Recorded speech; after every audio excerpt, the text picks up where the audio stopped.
Welcome to the Black News Network. Once again, this is Brother War Smith-Bey. I'm the founder of the Black Information and News Network. We are the real voice of Black USA. I want to thank you for joining us again this Sunday afternoon, and we're going to bring you some information about how we function in the world today, because there's a lot going on and there's a lot that we have to do. But before we get into what we're going to talk about, I want to give you some basic logistics. Let's always remember, we're in this business to inform you and let you know what's going on. And the more people we touch and inform about this process, the better off we will be. So what I'm asking you to do as an individual out here in the world today is to tag somebody or like us or subscribe to us on YouTube at BNN247 and become a member of the listening crew, because the information that we're bringing to you is information you can use, and it's from a Black perspective. We want you to become as best as you can be to function here in this country of the United States of America. And without you, there will be no need for us. But our objective is to give you the information straight and where you can use it. Today's topic is about the disaster we did not expect. And it's in light of what's been happening around the country today, because there's been a lot going on, especially right here in Texas. And that's where we want to start our focus. And without further ado, I want to introduce to some and present to others the one and only Mr. Claude Foster, my co-host for today. Hello, my brother. How you doing this kind of overcast Sunday afternoon? At least it's overcast here in H-Town. Yes, sir. Yeah, so the weather is definitely in our lives and in our spaces today. Yeah, it's getting kind of cloudy out here. I'm close to Kerrville, so I can see how the weather has changed, and it's starting to look like it might get kind of bad out there. So hopefully it don't get too bad. We just keep doing what we're doing and hoping and praying that things don't turn into the way it was a couple of weeks ago. A few minutes ago, we were talking about the fire department chief in Austin, right? Well, that Central Texas has kind of Texas has kind of put Texas kind of like in the center of national politics and all the divisive ABCs of what's going on. I mentioned the Austin fire chief in relationship to that because he's being criticized by basically a white fire union up in Austin, as long as some other public spokesperson for delaying sending his resources up to Kerrville and ultimately responsible for some of the lives that were lost. Those are some of the allegations being made. And also the chief is being criticized because of his improper use of the King's English. And did he say something in particular that was improperly used? Wrong verb usage, and that kind of stuff, and he's being criticized for that. And I just find it interesting. Like I say, Central Texas isn't, his comments and the people that are attacking him kind of goes along with what Sade Perkins, another young African-American in Houston, said about the situation up in Kerrville. And the comments was that if it had been Blacks or Hispanic, you wouldn't see the kind of response that you're seeing from society. And with the chief in particular, like nobody condones what she said, but the chief in particular, it's ironic that I hadn't seen anybody. I know I saw a council member come to his defense, one of the people wanted him, but I haven't seen any Black leadership kind of stand up and speak up in his defense as of today. I haven't seen any. Maybe some of our listeners or some people listening on the call may have seen that defense, but I haven't seen it. And it kind of goes back to there are certain things that in our society that are untouchable when it comes to a particular group. Mm-hmm. You know, Well, that's something that's ironic that you mentioned this about the police, the fire department chief, because just at the what was it, some type of world conference Donald Trump was at, and he was speaking to was it Libya? The president of Libya was speaking English, and Donald Trump said, "How amazing it is for you to speak English the way you do. You're speaking such perfect English. Where did you go to school?" So he asked the president of Libya, "How did you learn how to speak English?" Now, if you know the history of Libya, it's Libya, right? The where Africans went to that were brought to America, and we sent them back to. They went back to Africa, and they opened their own country. He to me, he insulted that man about him speaking perfect English.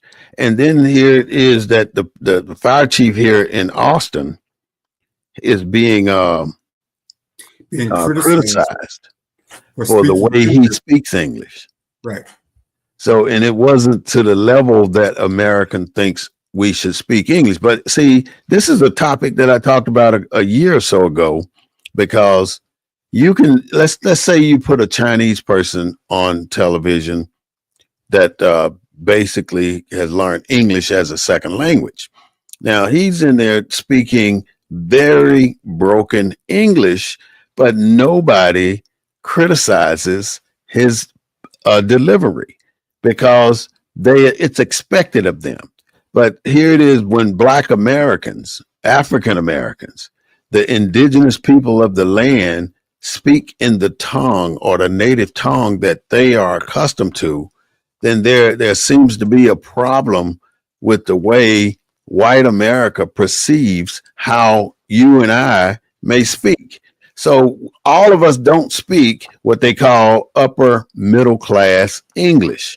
Black people have a language of their own, and we speak our language of our own. And it doesn't seem proper to me for them to require us as Black Americans and African Americans to speak the language that they speak. Our language is totally different from theirs. But sometimes when we do go on national television, we do adopt, we do what we call code switching. We switch to our professional voice and our professional language, and we speak that language because we don't know who we're speaking to on a national level. So when it comes to this fire chief, my thoughts are he failed to code switch. He stayed in his native tongue, the language that he spoke to his family, the language that he spoke to the people that he knew, and he didn't adopt to the American so-called standard of upper middle class English. Right. But 2 points. One is you're exactly right. And the question becomes, should he? And the second question is, he's being criticized as being a DEI hire. So it kind of, the folks that are against DEI uses that example as a reason that DEI should be eliminated. And then the next point is it because of the issue that he's being accused of not sending resources to Kerrville prior to the storm by the white fire union that's preventing Black leadership from coming to his defense? Or does the Black leadership believe that he should be able to, as a leader, speak proper English? Okay, but before I address your concern, I want to tell you what some of the listeners are saying. People wouldn't have a problem with the assent if it wasn't associated with an inferior culture. And then AJM went on to say, it's the only accident in the U.S. associated with an inferior culture. So the idea is that the race, African American Black race, is an inferior culture, which technically, I mean, I can't dispute that, because we are perceived as an inferior culture because of the narrative. The narrative is let's put barriers up on every side of this culture, Black people, and funnel them into this zone where we can keep them there. And they want to keep us in the dark about who we really are. And that is where our problem lies. We have to understand that as long as they can keep us focused on where we are right now, we are going to be the inferior culture, because we are not taking the initiative to go back to who we really are, and present ourselves as who we really are, not who they expect us to be. And that is where I see our problem, because I'm telling you, I believe in God. Don't, but the things I have to say tell you the truth about why we're this inferior culture that AJM was talking about. And AJM goes on to say, no, African Americans are not inferior, but you get some of the inner city people not raised right. So people speak differently.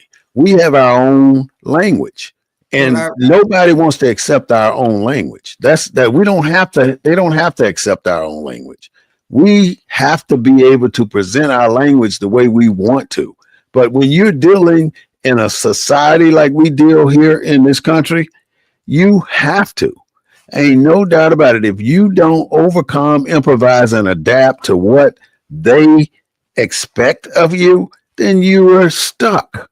Should we expect a defense of that by the leadership in the Black community? Should there be a defense of Chief Baker? So, should we speak in his defense? Is that what you said? Yes, because I haven't seen any leadership speak in his defense. There is no leadership, basically, in my opinion. There's nobody out here that we can call our leader. I got another comment from Ronnie. I like to say happy Sunday to you, sir. And I was going to scroll and saw you. I have to stop and say hello. All right, thank you. But I'm doing TikTok at the same time. So what I'm saying is, there's no way we can speak in his defense, basically, other than as an individual. And as they have already set the narrative for us as individuals, we function as individuals in this American society. And if you see him pull somebody over or take somebody to jail, they put Black people in jail one person at a time, one person against the many. And they continue to do it. Now they're focusing on how this Black brother speaks in Austin, trying to make that a reason to take him out of that position. But whether he's a DEI hire or not, it shouldn't matter. And it should not matter, because he has done his job. And his job was not to initiate his fire department to go to Kerrville. It was the mayor's job to do that. Huh? Let me ask you a question. Austin is a very liberal city. Yeah. Mm-hmm. So you telling me that they couldn't find a fire chief anywhere in the universe that had all the qualifications and that had public command? Do you mean a white one? A Black one. So well, he had to have. I don't think he's without it. I think he has it. He just didn't do it on that interview. Here's the thing, and this is where we get into this. We get into white liberalism and how white liberals see us as Black people. And this is a discussion that we never really want to have politically, because white liberals are basically support our agenda, what little agenda we do have today. They support our political establishment financially. But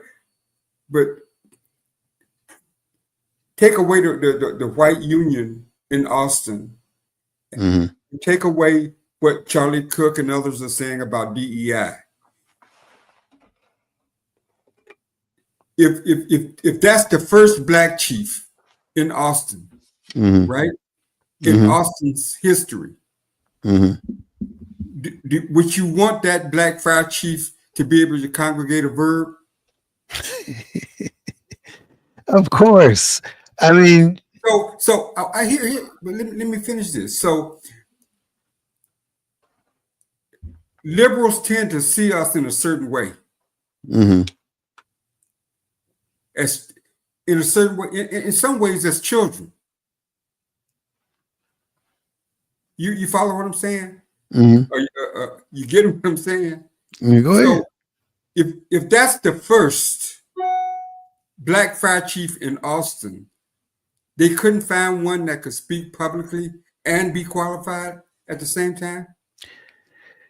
In order for him to become the black chief to start with, he had to be qualified. I mean, I can't see how, even if it's a DEI hire, huh? I get you, he's qualified. I'm saying that in Austin, Texas, which is a very liberal political establishment, I'm saying that's who they hired. That's who they selected.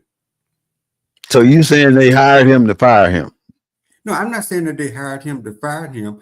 I'm saying that sometimes liberals see us as children. You follow what I'm saying? No, you got to explain that one. Sometimes liberals, okay, I'll give you a good example politically. Sometimes I think the liberal establishment, who was that said that this one white liberal said that black people children didn't have computers in their homes. You remember the comments that were made? She said that somehow black people didn't have access to computers. Yeah, I remember that was said. That was said, yeah.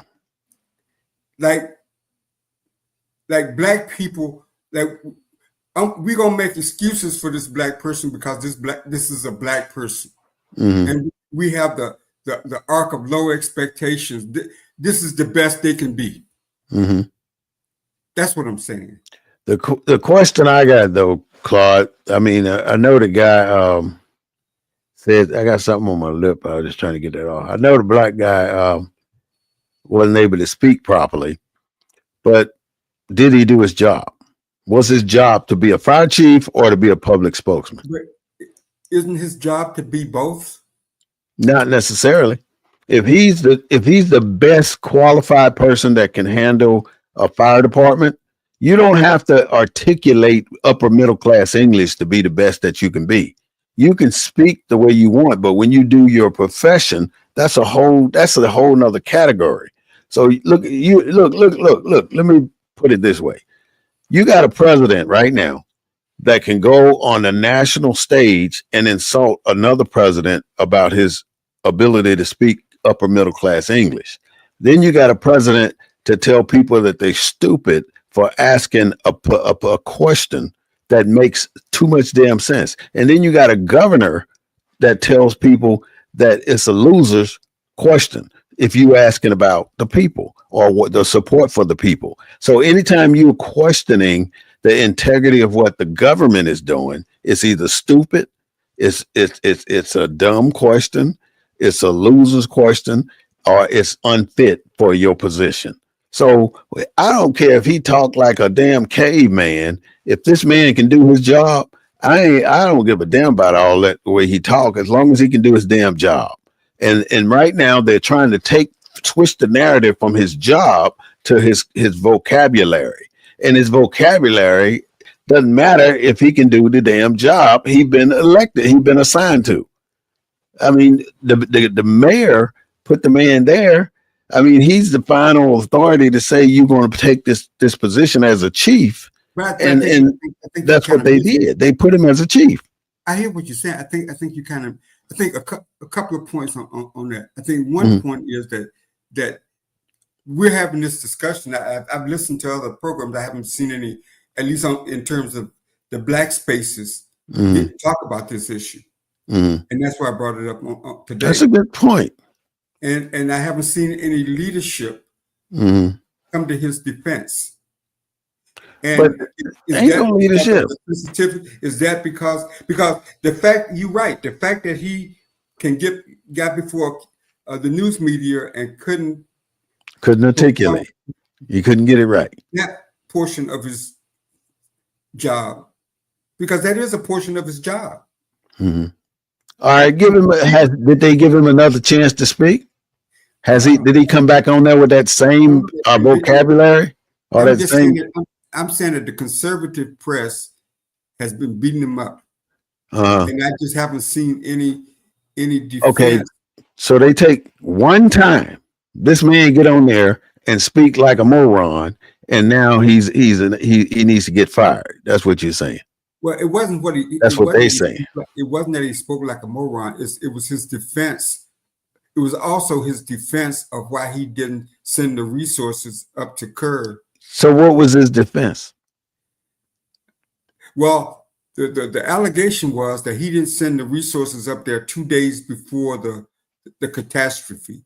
And if the resources had been pre-positioned, lives would have been saved. That's the union's argument. And then when he was talking to the press and defending his position, basically he was talking about his role as fire chief and setting an example to where young black boys would want to be look. in the fire department, where young I gotta come in. Let me tell you this. The press secretary, right? Did you see her when she won Miss South Carolina or something? When she said, they asked her something about people weren't able to identify places on the map. And then she went on to say, well, they should be educated in the United States as the ending line of her statement. But she sounded like a moron when she said that. But yet they put her as the press secretary of the United States of America. So is it a white standard and a black standard for speaking, or is it just a black standard for speaking? Well, Brother Bey, I mean, is there a European form? I mean, you're dressed in a suit and tie. Is that the standard? That's an American standard. This is the American standard. Yeah, absolutely. So if it applies to dress, why doesn't it apply to speech? And what is it? Let me tell you what Ronnie said. I like to say Mr. Biden is dealing with stage 4 cancer. He was dealing with stage 4 cancer, clearly in medicated cause confusion. I mean, he went up before the national audience and he could not articulate, but nobody condemned him and said he needed to be, they didn't fire him. I'll put it like that. They talked about him, but they didn't say he should be fired. They didn't fire him. So how he could have been on medication. Who knows? That's a good point, Ronnie. I appreciate that. That man, he could have been under duress. He could have been having family problems. That could have been 1,000 different things going on in his head at the time he had to present himself to the press. So just because his articulation was not to the so-called American standard, that is not enough for us to say this man had a problem, or he should be fired, or he should be able to go, he was a DEI hire.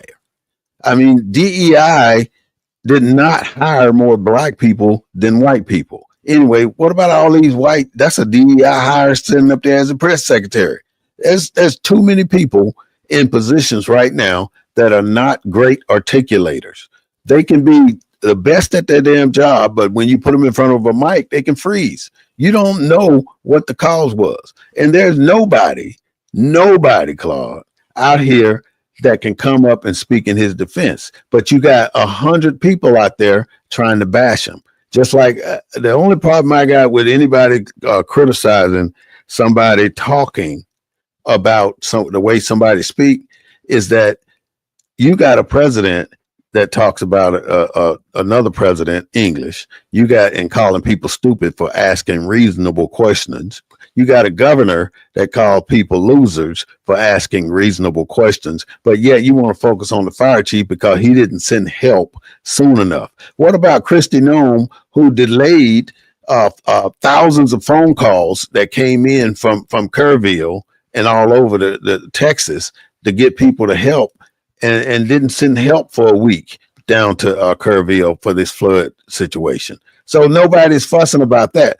And then I'm going to go to right here. Why is it that when Kerrville is at the peak of information out here in the public's eye, everybody's focused on Kerrville, and then here comes the damn tariffs back as the number one priority again? Why is it that comes back up as the number one priority in America when we're dealing with this crisis over here? So it tells me that the big picture is keep the focus on DT. And as long as you do that, you ain't got nothing to worry about in America. Keep the news with they dumbasses talking about DT. And that's exactly what they've been doing. So for them to say this fire chief got a problem over there, these people can, I'll be wanting to cuss a little bit, but I ain't. I'm gonna hold it back today. These people are wrong for zeroing in on that fire chief because he's not speaking properly, and it is not his fault for him not sending the people to Kerrville. The mayor has to make that decision, not the fire chief, not the police chief. They don't do this without having the mayor consent. They can't send out millions of dollars worth of equipment anywhere without the mayor's consent. They can't. It's not the way government works. But when you want to target somebody, when you want to make a point about something you said years ago and you're trying to make it sound real, then you target people like this fire chief who was not able to articulate at the moment of impact. He was not ready. That's all I can say. He was not ready. I bet you if you give this man, you get him in front of a mic again, you won't have that same problem. But you got that problem now because they want to stick to that one time when he made that bad comment or he made that bad conversation about him supporting Kerrville. You know, there's an old saying my mother used to say is that you only get one shot to make a great first impression. First impression. That's right. And his first impression was messed up. Go ahead. But maybe some listeners can kind of maybe explain why the black leadership hadn't come to his defense. Is there a reason for that? Well, I don't know. Let me see what Ronnie had to say right here. Sorry about that. He said also the way fires in California were handled, they dropped the ball as well as I think. I mean, it's too many issues going on in America right now for us to be channeling our thought processes on something as trivial as the way a man speaks. But I guess the reason why I keep bringing up about where's the black leadership and why this is not on more being discussed more broadly is because they did invoke DEI, and black leadership has been a strong defense of DEI. Don't you think that's just the way they're gonna roll anyway? Don't you think that's normal for them to invoke that? Because they're trying to discredit certain things that maybe have helped black people move forward. Don't you think that's the narrative in Washington to blame it on Joe Biden or to say something like DEI is the problem? Right. But DEI is not. But see, if they thought, everything is about black and white, and where it boils down to is we have been blamed for everything that they have done. We can go all the way back to welfare, where they wouldn't have done welfare if black people were involved. So white people were the first 100,000 or 500,000 or even million people on welfare. And then as enough civil rights stuff went on and fussed about it, then they opened it up to black people. And then they came up with this bull crap called welfare queen. And when they say welfare queen, who are they talking about? Black women. But black women just now coming into the picture of welfare. How are they the black or the welfare queens when these white folks been on welfare for years now before first black person ever got it? So it's a narrative that's being painted that's wrong and that's a lie. And when we fall victim of it, then we perpetuate it by continuing to honor or to support what they are saying when they're lying about us. They're trying to keep a whole culture of people discredited. So now everybody that got hired by DEI was not black. They and the majority of people, we were the last. You got white males, white females, you got Chinese, you got Mexicans. And we number 7 on the list. I don't know the other couple of people, other groups in there, but we number 7 on the list for DEI hire. So you can't tell us we benefited more than anybody else. We didn't. We did not. We did not benefit. They are the ones who have benefited from everything the government has done. And every social program the government has issued, it was not for us. It was for them. But we fought so hard to be part of it, they ain't had no damn choice but to let us in. And then when they let us in, they got to make it look like we're the ones who are abusing the system, just like they're doing with this Medicaid and Medicare. We're not the ones who are abusing the damn system. They are. But in order for America to stay pure and to stay white and to stay who it is, they blame us for their shortcomings. And that's what's happening right now, especially when it comes to speaking upper middle class English, upper middle class English. That's what I say about it. Like I say, we got our own language. We can speak our own language. Like I can say "fo" instead of "for" if I want to. I can say "ask" instead of "ask" if I want to. And I don't give a damn what nobody think about it. All right, I got to hold that back. But the thing is, people have a tendency to want to hold us to the ultimately highest standard there is, but they stoop to the lowest standard they can find and expect us to accept it. And we do. You know, it all goes back to, like I told you a few minutes ago, I don't have a problem with the church, and I believe in God, but I think that the main thing that they have plotted to do, they have been so successful at it that we need our butts whooped because of it. I can't blame us for getting beat down for us accepting the way they have put us in this box and kept us there. We can't get out this box because we got 25 million people in America following their doctrine of enslavement. We're still enslaved because we do the same things they started us doing when we were slaves. We ain't changed a bit. We're doing the exact same thing, and it's causing us the exact same situation every single day. Every day we got the same situation because we are not smart enough to reject what they have instilled in us that's wrong and it's a lie. And we perpetuate it every single day. And we get up and do it because ain't no reason for us to be doing what we're doing right now. But we do it anyway. And ain't no reason for us to not to have a nationally identified leader when all these people swear up and down they got the best thing going up in their pulpit right now, today. You got 25 million people sitting up in there looking up at this person up there, and they are not setting themselves up to be a national leader.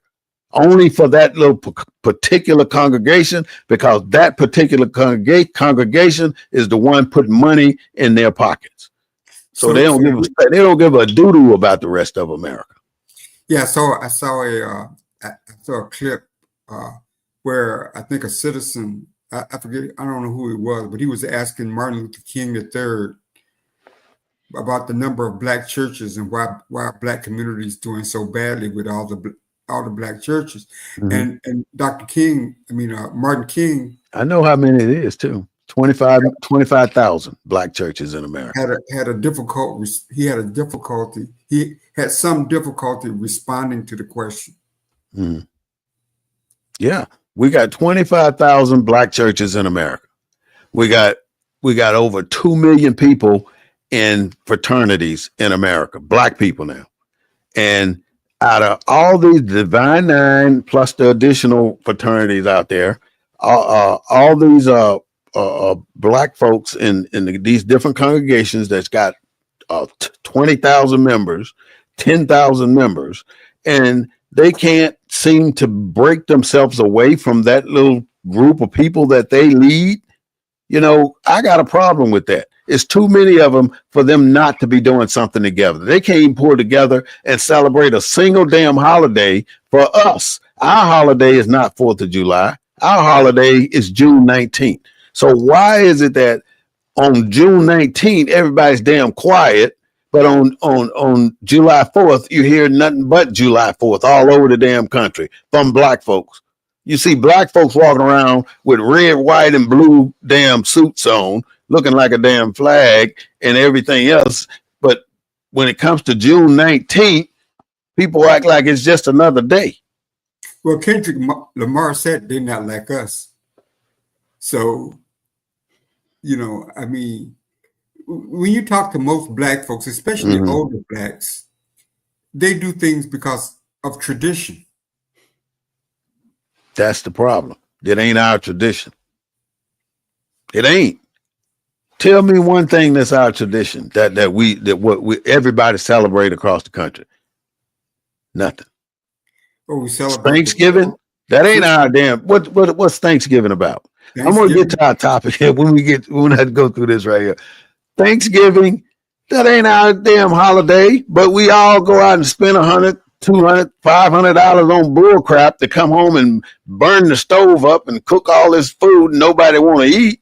And we do this stuff every single year because we call it tradition. Then we get up on Sunday morning to go to church. We call that tradition because we learned it from our parents and they from their parents on back. And it's all about what they did with the slaves. They said, we got to figure out how to keep them from figuring out who they are. And how do you keep them from figuring out who they are? You put them in a position where they got to worship us. So they made the slaves learn how to worship the white Jesus with the blue eyes and the long, pretty hair. And even when I was a child, we had the white Jesus up in the house, and I took the dang gone picture down and put a black one up there and almost got my butt beat because I did that. But I had to put that picture back up, you know, because it's a psychological effect that's been instilled in us. And it's almost like it's in our DNA because we've been practicing this since we were slaves. It's still in our DNA. And if we don't break this bad habit, we're gonna perish because we will never learn how we are when you got these organizations, these churches and these fraternities controlling over 70% of our people. If we got 25 million people sitting in church on Sunday morning, that's over half of our population in the United States. We only got 42 million people here as Black or African American people or descendant of slaves. And these descendant of slaves are hoodwinked and bamboozled, like Malcolm X said. Ain't no doubt about it of where we are right now. And the sooner people start to get out of this bull crap tradition thing, then they can wake the F up. Because we're asleep right now, following this same traditional stuff that kept us in the dark about who we really are. We don't know who we are, and we're never gonna know as long as you got 25 million people sitting up in church on Sunday morning. That's the problem with these fraternities that don't do anything. They go pick up paper, they have their ball, they make their money. You got the NAACP. You know, the only reason they survive is because they're not a threat to the government. They have survived all this time because they are not a threat. They wiped the Black Panthers out so fast it wasn't even funny. I mean, where are they? Huh? But I think most of us, you know, I'm a member of the Divine Nine. I work for the NAACP. I've seen the work that they do. Tell me something they did. Well, a lot of it's not so, it's not like headline kind of stuff. Developing young people, getting people to understand that in America the vote is the only option. I mean, we're not gonna rebel. We're not gonna overthrow. I mean, what can 46 million people do? We made a conscious decision to remain here. So, I mean, what can we do? Given those realities, what can why we not do? Try to be as American as the next person? The only thing we can do is come to terms with who we really are. And until you know who you really are, you're going to be led around like a cow with a ring in his nose. That's what you are. Because that's our problem right now. We're falling for all these traditions that they made us adopt to.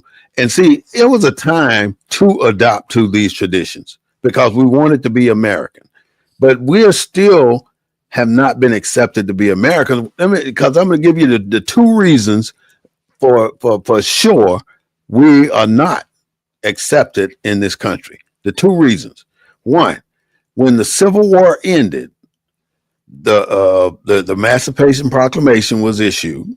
So that the Emancipation Proclamation offered all the Confederate soldiers an opportunity to rejoin the Union, get back with the North, or the Union Army and the Union States to become the United States again. These 11 states, 11 or more generals had to take what they call the oath of amnesty. And the only way they could get back admitted to the Union was to take the oath of amnesty. And at the same time, they were liberating slaves off the plantation.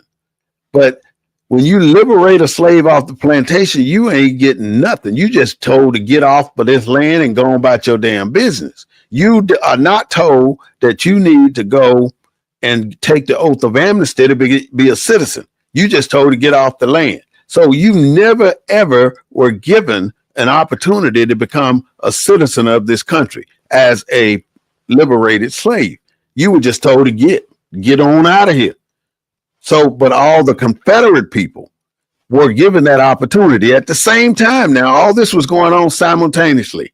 But why are you allowing them to come back up to the Union, but you ain't giving us a damn chance to do nothing? The only thing they walked off of that plantation with was that forced religion that they had gotten John Brown and some more slaves to teach to the different plantations. That's what they did. They did not, and they taught that to give people hope. That's all they did. They gave people hope. And that's exactly what they're going to church for every Sunday, to get hope. Hope that you are going to heaven. Hope that you're going to have a great day. Hope that God is on your side. That's what you're going in there for. You're going to get hope. You ain't getting nothing else but hope. Hope. Yeah, and what's the black guy named that got shot in the leg for saying? Well, I think you pay for hope, don't you? Don't you have to leave something there for that hope? I mean, hope ain't free. It ain't free. You got to pay for it.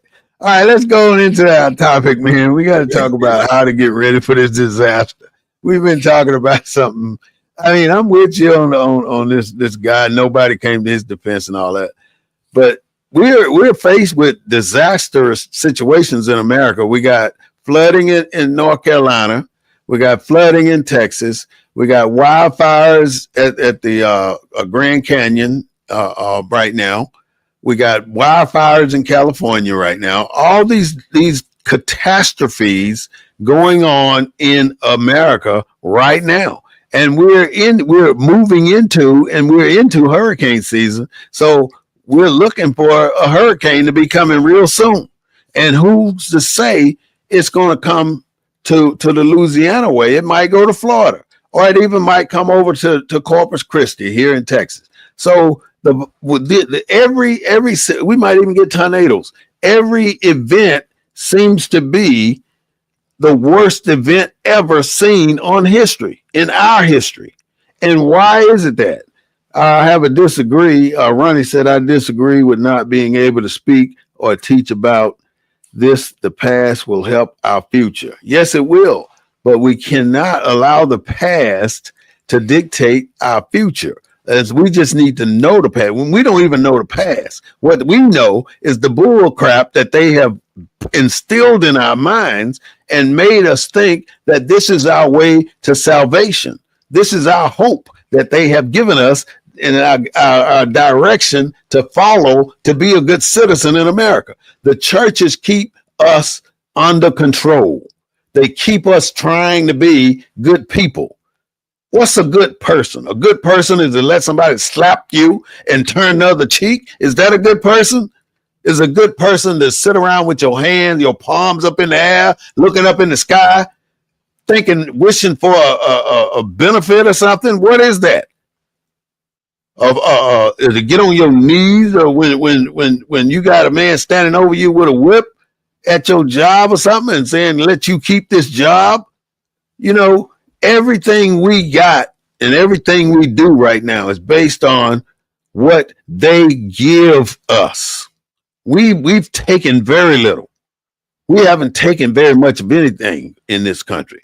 And until we sit down and organize our people, we are never going to move. We got it. We got the structure. We got the infrastructure. You got the 25 million over here. You got the other 2 million over here, and nobody doing a damn thing to put us together. What do y'all do with any of the other Divine Nines? Well, I mean, you got to look at the history of the Divine Nine and why they were founded. You know, we were founded on Cornell at the first white land grant institution in this country. You know, black land grant colleges wasn't founded until 10 years later, and so Cornell University, Ithaca, New York. And you know how rural and how backwards Ithaca, New York was. Mm-hmm. It's like that in most HBCU locations. So, you know, I think when it comes to national disasters, I think Katrina was a wake-up call for Black folks. You know, over 1,300 Black folks died in Katrina. Your history kind of minimizes that. If that was 1,300 anybody else, we'd still be talking about it. But it was 1,300 people that looked like us. So how do we prepare? What can we do for these national disasters that we might encounter here in the future? I mean, we're not immune. We get involved in it too. You know, the Native Americans used to run when they see the animals running. So we need to watch the animals. Ain't no damn animals in our neighborhood, man. I mean, it could be as basic as that. Watch the animals. Hey, y'all pay attention to these animals out here now. But most of the 46 million Black folks are in the cities. Ain't no animals to watch. So, you know, but do we depend on the National Weather Channel or something? You know, I guess. I mean, you got an administration. I got a solution. I got a way to understand it. I think that administration now that doesn't even believe in climate change, that doesn't believe that all this taken from FEMA was on its way out before Kerrville happened. You know, they were getting ready to start dismantling FEMA, right? Right. So now they're not going to do it because of Kerrville, because we are not, and see, they were delayed in responding to that. You know, and just like in Katrina, like you were saying, why was it that George Bush did not initiate a recovery plan for Katrina? It was a week before the Americans did anything. The American federal government didn't do anything for Katrina for over a week, but they were receiving supplies from Germany before they got them from America. Because it was Black folks on those roofs. It was Black folks that were stuck in that stadium. It was Black faces. That's why. That's the simple answer. Okay, I had a question here. Billy was saying, have you heard of the Earth cycles? Have you? I would think the Earth cycles is being the weather patterns and how they move. And right now, I'm thinking they're moving in a position where they're going to be over this particular continent. And for us to deal with this, We have to be proactive. So the first thing I would say, you cannot think that it's not going to happen to you. And that goes not only for weather conditions, but for people caused positions too.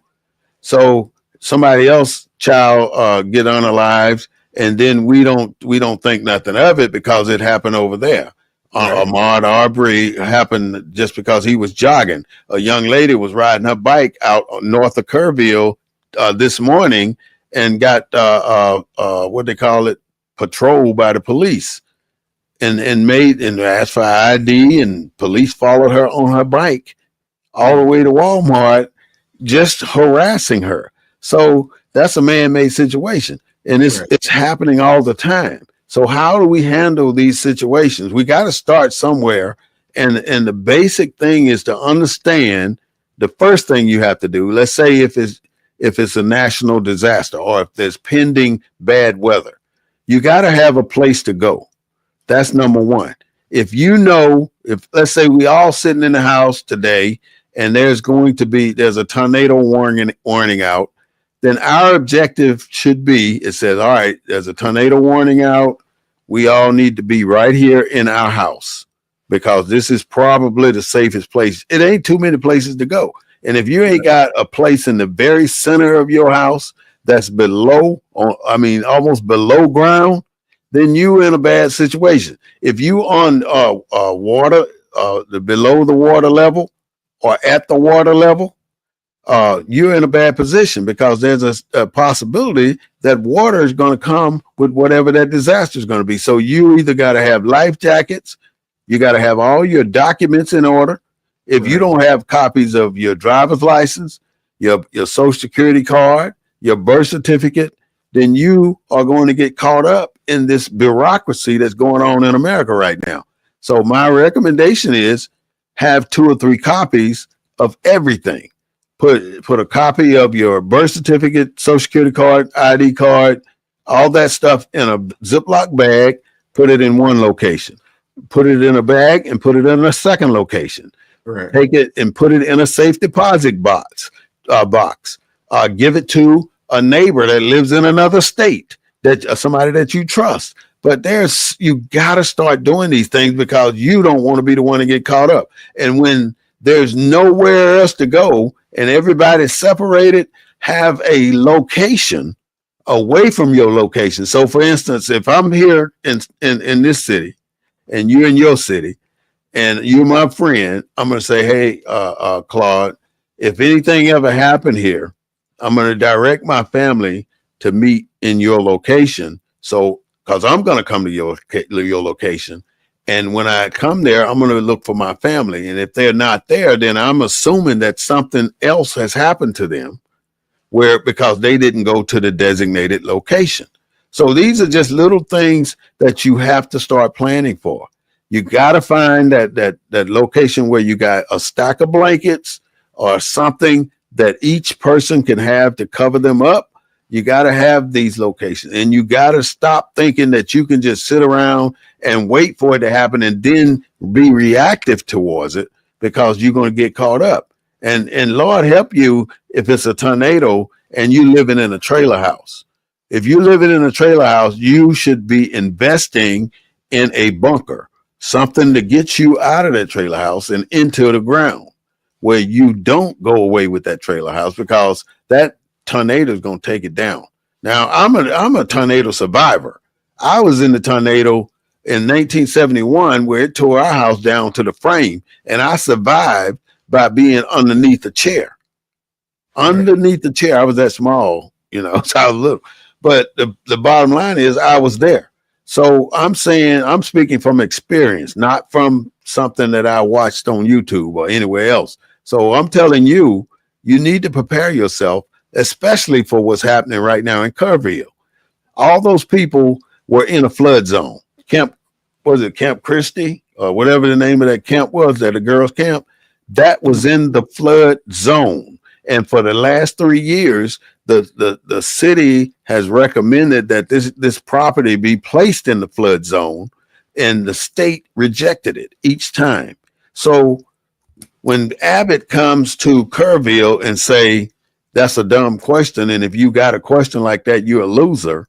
Then that's a slap in the face amongst the disaster you just went through, which is so bad that we have to go through these kind of things and look at the results of our government doing the moonwalk when they should have been more responsive to what has happened in this place. They're still looking for people. It was over 121 people dead now, and they're still looking for 160 some people.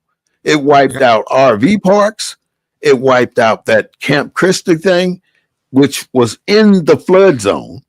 They should have not set up a girls' camp on that river. Now, this is what's so ironic about the whole situation. I was a scout leader. I want to say this first, though. Ronnie said, I believe government laying people off partly responsible. You're right. When the military drew down from over a million people in 1985 to under 400,000, the good people are the ones who left. They left regular soldiers in there with no direction, nowhere to go. They stayed in the military. So the military had to build its leadership back up because the leadership was gone. All the people who knew how to do these things and knew where to go, when to go, and how to go, those are the people who left the military. And they left because they were tired of all the bull crap that they had to deal with in the military. And plus, they were giving them good incentives to get out. And so they got out. Now you got young sergeants, young lieutenants, young company commanders, and so on, trying to operate a company that they know they don't have a clue about all the little bitty things that you have to, the details that you have to pay attention to when you are in charge. So leadership ain't something that anybody can do. Everybody want to be a leader until it's their time to shine. You know, and the worst thing about most of these government organizations and most of these private organizations is that the ascension. When you got people that just get in line and wait for year to year to year to year. So each year they move up to the best seat, to the next higher seat, the next higher seat, the next higher seat, and then they're in charge and they ain't got a damn clue about what to do. So they're sitting in these offices wrecking the organization. So you can't tell me in 1970 the organization had $1,000, $1,500 in the bank, and here it is 2025, the organization got $1,000, $1,500 in the bank. You need your kundingy whooped because something's wrong with that picture. And the what's wrong with the picture is we're putting our leaders, pulling our leaders from nowhere. We're not qualifying our leaders. And it ain't a DEI hire. It's ascension. That is the biggest problem in our organizations right now. People will sit in seat number 2 for 20 years waiting for the leader to die so they can move up. And they sitting there 20 years and ain't learned a damn thing. They just sitting there. I can't help some of these words I say. I ain't gonna say no bad words, but I might say damn or something like that. Little words. All I'm saying is we got to get better. Fear will make you do one of 3 things: run, hide, or fight. That's it. You got a point there, Ronnie, and I agree with you. You're gonna do something, and you gotta do something. But if you want to lead, you better get qualified to lead, and you get qualified by learning leadership. You can't be a leader without knowing leadership. Not you. I mean, that ain't just executing a particular process or doing something. Oh, Claude, I just saw you come back. Yeah, the power, you know, it's kind of overcast. Y'all got bad weather over there? Well, it's kind of overcast, and you know, it knocked it out for a little while, and then had to log back in. So Yeah, because we expecting bad weather here in San Antonio today, yeah, and they said it's going to be more rain. But still, you got all these people, thousands of people out there recovering, trying to do something to help people in Kerrville. And you don't know what is actually happening. I mean, they got to get out right now because they don't know if another wave of water is going to come down the Guadalupe River. Right, they've already called for evacuation. Oh, they called them out. Yeah, and they closed off a lot. You know, a lot of the areas are inaccessible, like the roads are The flooded. water's already going up. Yeah, it's already going up. I But hope y'all hear that the water's already going up in Kerrville. So I don't have to. I the don't think they got to tell rescue us workers anymore. got to It's move just out. yeah, yeah. I think that's the way it has to be sometime. You can't allow yourself to become that victim in that situation. So back to getting yourself prepared for a disaster that we don't know may be coming our way. If you live anywhere west of Texas, you're you're subject to the San Andreas Fault. If you're west of Texas, past El Paso, uh, Colorado, New Mexico, California, Nevada, Utah, all that area is part of the San Andreas Fault. You never know when that fault is going to break. And when it breaks, it ain't going to be a seven earthquake. It's going to be a 15 earthquake. So know that this is coming. Who knows when, but it's coming. If you live east of Texas or east over course toward the Mississippi River, anything along that line is Tornado Alley. You know that there's a tornado season and that you are subject to those tornadoes. So you should be concerned about having what's necessary to prepare for a tornado. And if you do nothing else, you can go get a pallet of center blocks from Home Depot and dig down a couple of feet and build you a shelter close to your house, somewhere you can put your family in inclement weather. Because there's a reason for all these companies blowing up with that's building these underground shelters. You better get prepared.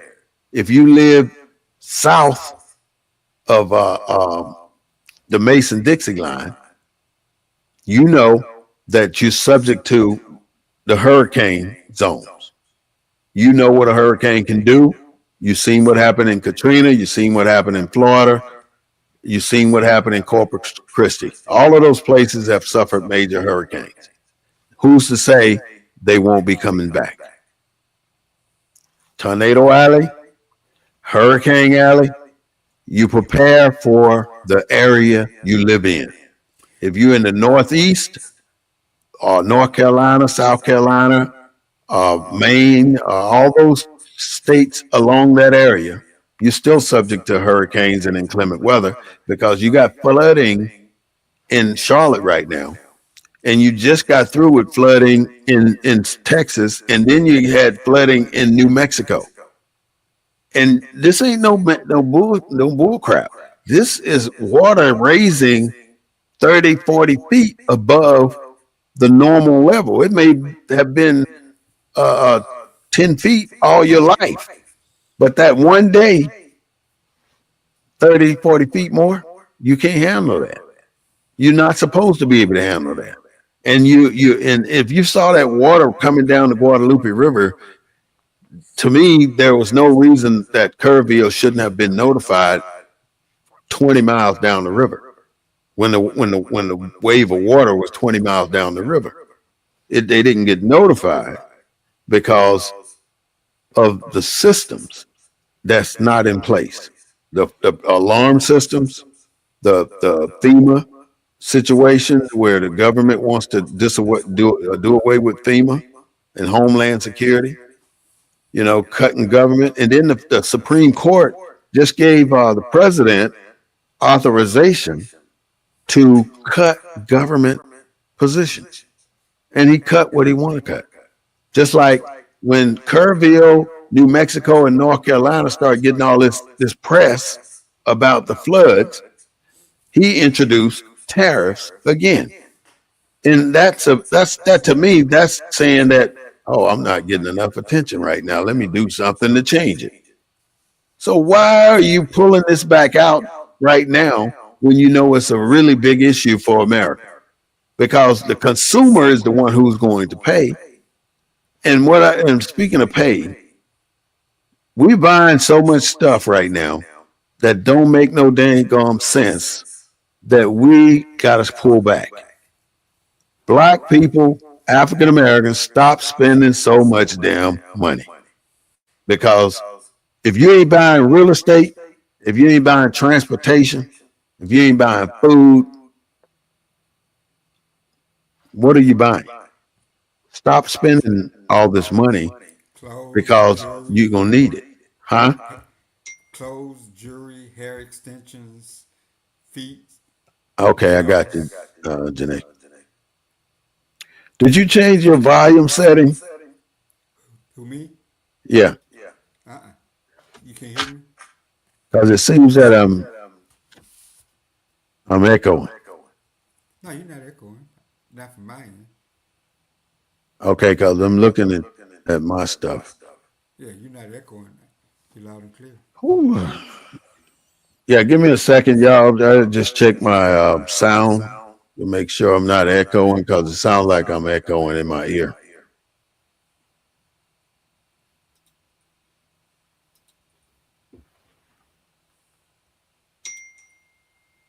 Yeah, that's what I'm hearing, echoing too.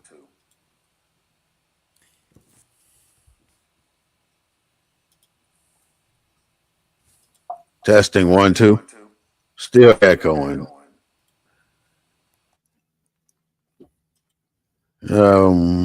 I don't know what else I need to do here. I don't know. You're not echoing from this end. You're So loud I'm and not. clear. So I apologize for the echo. I don't know how to fix it, so I have to keep going with our show. Let me try this one. That's still echoing. If I do that too. All right, thank you. Being told this is a little better now. So hopefully we'll be able to continue without this echo in our system. Uh, we were just saying that there's so many. What is it? Running societies recreating saber-toothed tigers 10,000 years ago instead of dealing with problems we have. I agree. We're focused on so many different things like going to Mars or sending a ship to the moon. I mean, it's really difficult to go to the moon right now when we ain't never been. Why is it so hard to go to the moon? I don't know. I want to say thank you to all the people that have entered into our show today. I'm going to give you some local news. Um, Ukraine and Russia, we're kind of going back into supporting them, but Ukraine knows that we're not going to be the main people supporting them. So they're going to Europe to get support, and Europe and France have agreed to support Ukraine with their requirements for the war. That's something that we know we really put a lot of money into, and it seemed to be a losing battle. Um, the news right now, the local news like CNN, NBC, ABC, Fox News, I'm looking at how they are reporting these incidents, and it seems that they're becoming more political or politically reporting than basic information reporting. So because every time somebody says something to one of these dignitaries, either in the White House or wherever, they got some slick stuff to say, and and they're trying to discredit the reporters that are asking the questions. So the whole program for that reporter is adopting to the negativism that they're receiving from the parties.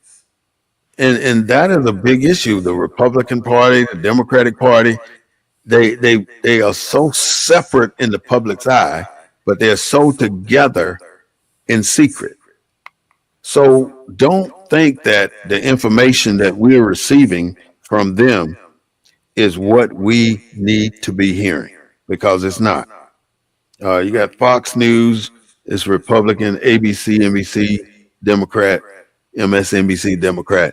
Yeah, they have their parties that they want to associate with, and it really creates an issue for the public to listen to them because we don't know are they telling the truth? That shit can't be that bad. Oh, I got out. It can't be that bad. I don't know if they're telling us what we really need to hear.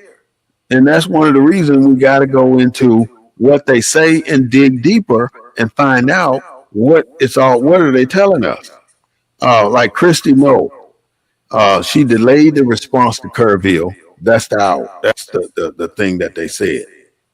Um, and then they got beat up for it because they said they had 72 hour wait because she had to approve anything over $100,000, and $100,000 is sending 2 trucks down to Kerrville. So they're at their limit now, so they can't do anything else without her approval. And if she's not available, that's a problem. And her response to the delay for the $100,000 limit is that disasters are a state responsibility, not a federal government responsibility. That was her answer. In other words, I ain't got that's y'all damn problem. You know, she said that. That's crazy. Um, Camp Mystic, that's the name of that camp. It was exempted from being in a flood zone twice by FEMA. Now, if you look at a map where to show you the flood zone for Guadalupe River, you'll see that they're like 10 feet off the river, maybe 20 feet, and that's a flood zone for the next 200 yards or so, going away from the river. And that whole plain there is flood zone, and they got exempted to have that building there. And you know it had to be political because most of the more well off to do white folks was at that camp. That's pretty sad, but that's what it was. I'm sorry to say. Um, in America, there's 740,000 green cards out there. People are turning in their green cards now. So grocery stores, legal people are turning in their green card, leaving America because they don't want to be scrutinized or subject to going to this internment camp, Alligator, Alcatraz. Now, Alligator, Alcatraz, 3,000 beds with 3 bathrooms. Let me stop. It's 3 bathrooms per 100 people or something like that, maybe 50 people. But they got an airstrip though. They got an airstrip there. Yeah, right. That's I guess to fly them out. Fly them out. But to have, they said they take a bath every 6 days, and the food is not very decent quality. But then at the same time, you have somebody coming up telling you the truth about Alligator Alley, Alligator Alcatraz. You have somebody coming back and saying, well, it's a great facility. It looks really well in there. The people that are in there are being taken care of really well. You hear somebody coming back with that type of rhetoric. And it really messes with your head because now you got to either decide Republican or Democrat. Because you got the Democrat saying it's a screwed up facility and it's causing people to have PTSD. And then you have a Republican saying it's the best thing that ever happened for the country. But what's the difference in Alligator Alcatraz and Dachau in Munich, Germany? What's the difference? It's an internment camp. It's the exact same thing they did with the German Jews. They put them in internment camps and killed them. And here, the only difference is they put them in internment camps and flying them out. They're getting them out of here. They got limited water, limited bathrooms. That's not good. The one other thing I want you to know about is that ticks in America are epidemically moving through the country. So if you have never had a tick on you, then I suggest you figure out how to get them off. Because if you're out there trekking or you're walking through the woods or walking through tall grass, you better check yourself for ticks. You better check your kids because a tick will get on you and you won't even know it. And he'll be sucking your blood until he gets fat and die. And that's what they do. You know, I had a tick on me before in the most unforgiving places. And you know, I had to get it off. And the only way we knew how to get them off was with a match. Burn the match and put the hot tip on it and it'll come out. But normally if you pull the tick off, the head stays in and it causes you this Rocky Mountain fever or something. But see, if you see a tick anywhere, take a picture of that tick and you would go online and look up the University of Rhode Island. And when you look up the University of Rhode Island, you're going to look for Dr. Mather. Dr. Mather will tell you within 24 hours what type of tick that is and whether that tick carries one of those diseases like Lyme disease, Rocky Mountain fever. What is it? Rocky Mountain something? They cause diseases and they can kill you. So if you run into one of those things out there in the wilderness, make sure you checking yourself or your kids or anybody that you may be around.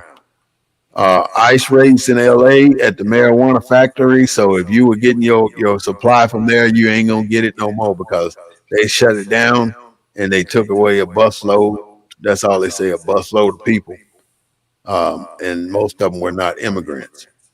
And then they caused one fella to jump off the building and he perished. He became unalive. So that's what's happening across America right now. Right now, we got the White Sage Fire in what do they call the place? The Grand Canyons. We got the Dragon Fire in the Grand Canyons. If you are in school, you're a school kid, right? And you got a bully at school. That bully has a tendency to shape the way you operate at that school because you don't want to run into the bully. Because you're smart enough to know if you run into that bully, you know it's going to be a fight and somebody going to get hurt and it's more likely it's going to be you. So I'm basically saying this about a bully because if you take what happened in high school and it does what it has done to black people from slavery, then you come out of high school with that mentality that you don't even know you have. And so you're addressing your life like you were still in high school based on that bully. You're avoiding facing that bully because you know what would happen if you faced that bully. So look at what's happening now.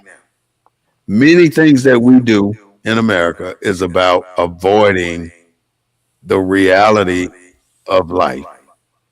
We avoid situations that confront us and challenge us to be who we really are. So my recommendation for you and everybody that I know, forget about the bully mentality or the bully victims mentality and become who you are regardless of the consequences. In other words, if somebody's speaking to you and you don't appreciate it, don't walk away mad. You can address the situation without even letting a number of anger build up in you. You can say, hey, I don't like the way you're talking to me. You got to confront the issues that you're facing in America today. We are not, as black people, taught to stand up for who you are. And I'm suggesting that you have to face the situation no matter what it is. You have to face it. You cannot continue to ignore what's happening here.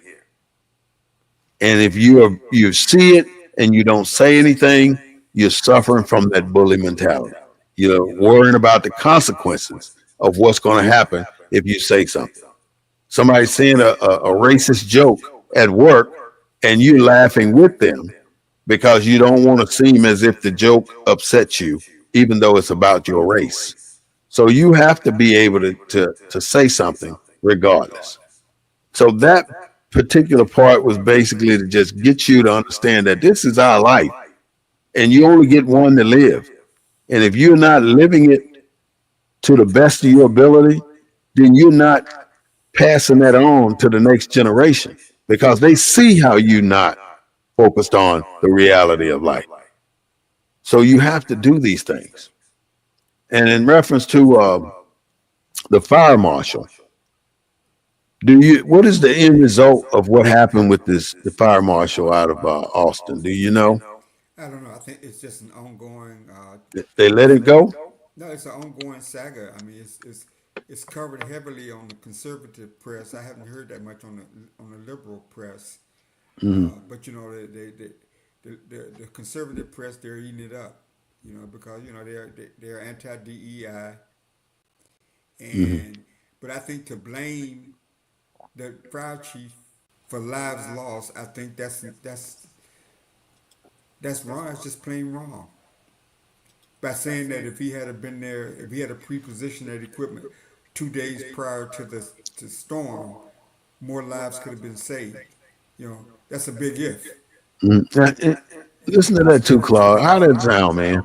Yeah, I think it's a two letter. It's one of those two letters, So, 2 letter words that there's no certainty to it. because if And they'd have put the stuff out of there, they would have got the people out too. but that's the fire union. The other thing is the fact that they politicized it. You know, they're not talking about the kids and the lives that were lost. They're talking about DEI now. You know, um, Mm-hmm. So, and what do you think about? I got a user said that's why Trump got in. Too many people want to be king or kind. Yeah, and there's word, that's rumor that he may run for a third time. Trump called somebody evil, so he's painting the narrative that talking about why this didn't happen is evil. You know, Trump I was in a situation where I asked a question about why did this happen, and people were negative towards me because I asked the damn question. well, You know, don't ever underestimate. White people got scared. George Floyd and all the kind of things that happened. White people got scared, mm-hmm, and they overlooked all the fallacies of a person like Trump because that's what fear will produce. mm-hmm, And this ain't the first time in history where fear has produced those kind of leaders. I mean, when you look at Europe, when you look at segregation, the period of segregation, when you look at the throughout history, fear produces those kind of leaders. When the majority gets threatened or gets fearful, that a non-majority is assuming a position in society that they're not comfortable with, they will elect Lucifer himself if the fear is that strong. And did you just say that they would put Lucifer in there? yeah, if you get fearful enough, Uh-huh. and Lucifer comes along with an agenda to say, "I'm gonna fix this. Mm-hmm. I'm gonna make America great again." I just had a comment I here. mean, Trump got a red hat. Ain't that some Lucifer? Ain't the devil red? Yeah. I just had a comment here. He says, I believe, what do you say, I support Trump. I don't have to agree with everything he does, but I do stand behind him. And I believe people don't like change. And Trump is making serious changes. People are scared. That's Ronnie. What do you think? I'm never gonna disrespect our listeners. I'll just say Ronnie's entitled to his opinion, Yeah, I like. and we want people to call in because Mm-hmm, it shows you just how complicated and difficult the message is. yeah. Whether it's you know my message is the fact that, like I say, throughout history, we've had these kind of leaders when people Yeah. get scared enough, and the majority is scared. They they they they're losing their majority status in raw numbers. Immigrants are coming in. You got minorities. You got all these different groups, and they're becoming the Hey, majority. Ronnie said, please tell him. He said he can handle the criticism. Oh, okay. Tell Ronnie we appreciate him. We thank him for listening, and we love him. I hope you heard him, Ronnie. He said, thank you for listening and he loved you. Anyway, I like Trump too. I'm going to be honest with you, Claude. I really applaud what he's doing because he's keeping it real up in that White House. He's tearing it up from top to bottom. And it's America is due for a change in the way it leads because we have led a certain way for hundreds of years, and now it's time for a challenge. And he's bringing that challenge. Well, He's challenging everything. I couldn't disagree with that comment All right, more. that's good, man. But like I said, we that kind of show. We want to hear a The variety truth, of right? opinions. Well, I Yeah, don't know whether that's the truth, but we want to hear a variety of yeah, yeah. opinions. You know, All I'm right, just so the last thing I'd like to talk about is the tariffs. All right, so the latest thing that I've seen is that Trump has went towards the Europe, EU, and Mexico, and he's told them that he's going to raise their tariffs to this level on 1 August, 30 to 50%, something like that. on what date? When he's going to do it? 1 August. What's the latest date? Latest I heard was one August. And what is the purpose? He said if you bring your manufacturing to the United States, then you won't have to face the tariffs. So what his objective is to get other countries to build new manufacturing companies here in America, which makes so much sense to me. But the difference is these things like you may be able to get it. Let's say we wanted a Mercedes, right? And it's built in Germany. It's going to cost 75,000. Yeah, but But one thing people don't. But the one thing you don't realize about the tariffs, we're paying the tariffs. yeah, It's the businesses here that are paying the increase of cost. They're gonna pass it down to us. yeah, the consumer going to pay it. Yeah. Yeah. If we get that Mercedes here, right? We build it here. Instead of it costing 75,000, it's going to be 125,000, and it might even be 200,000 because the people that build it going to demand a higher wage to build it. So because that's the nature of this building stuff here, everything here is going to cost more. Yeah, And, because and the cut and we pay our workers more. They but why? demand. Why is it that we ended up Ain't if nobody let's here say we gonna got work for a something that we dollar. you and I can afford right now, right? Ain't nobody here gonna work for $1 an hour, man. No, no, no. But I'm saying when they bring it here and we want it, the only people that's going to be able to afford it are those people next to the rich, way up here. But then you're going to force the lower class farther down the stratification level, and they're the ones who are going to get mad because they don't have access to all these goods and services. Yes. And then what when the crime rate goes up, you want to say, well, why is the crime rate going up? I don't understand why are they tearing up the city? Why are they breaking in stores? What we're gonna have to build more prisons. So it falls right into the plan of putting these people, our people, behind bars and using them to produce American goods because that's what's happening right now with the prison system. They're in there making things that we buy every day. They make a lot of stuff. I don't know exactly what, but they're making a lot of stuff. Well, I tell So you what, tariffs I tell you what they're really, making in Texas. They make in every state house in this country. you The say every prisoners are state? in every state house in this country. or at least in most of them, the prisoners are making all the furniture. So they're They're building making it all in the the license prison. plates that you buy from the state. So So to me, it's going to be more and more product coming out of the prison system. So what's the difference in this is what you call high class slavery. You take the people from the public, incarcerate them, employ them for little or nothing, and have them produce the needs of the society. no, That's what I see. we've been down this road before, bro. Yeah, This ain't this ain't. We've been down the same road. It's like sometimes we don't learn enough from history. it seemed like it. All right. Well, Claude, we've been on here a long time, so go ahead and give me your closing comments. Well, I just think it's a really good show. I just say that there are early warning signs to natural disasters.